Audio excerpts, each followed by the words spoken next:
मी ऑस्ट्रेलियाचे खूप दौरे केले आणि मी ऑस्ट्रेलियन खेळाडूंबरोबर खूप वेळही काढला आणि मला असं लक्षात आलं की हे एकमेकांचे मित्र अजिबात नाहीत. शेन वॉन गिलक्रिस्टला शिव्या घालायचा, गिलक्रिस्ट कोणाला तरी दुसऱ्याला घालायचा आणि पॉन्टिंगचं पण सगळ्यांशी जमायचं असं नाही. पण मात्र ग्राउंडवर आले ना तर असं वाटायचं की हे एकमेकांचे मित्र आहेत आणि काय परफॉर्मन्स देत आहेत.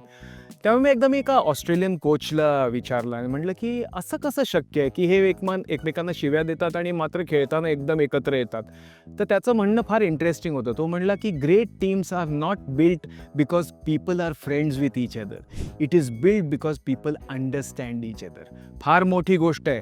चांगली टीम घडवण्यासाठी सगळे मित्रमैत्रिणी असले पाहिजे असं नाही. ते एकमेकांना समजू शकतात का, ही स्किल महत्त्वाची आहे.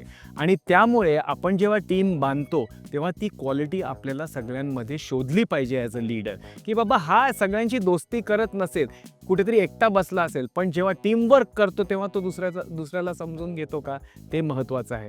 विश्वास बिल्ड करणं हे टीमचा गोल आहे. त्याच्यासाठी दोस्ती असलीच पाहिजे की नाही हे महत्त्वाचं नाही. त्यामुळे बॉस आवडत नसेल, कलीग आवडत नसेल तरी चालेल, पण कलीग आणि बॉसला समजून टीमचा गोल बरोबर जातोय का नाही, एकच मेट्रिक आहे.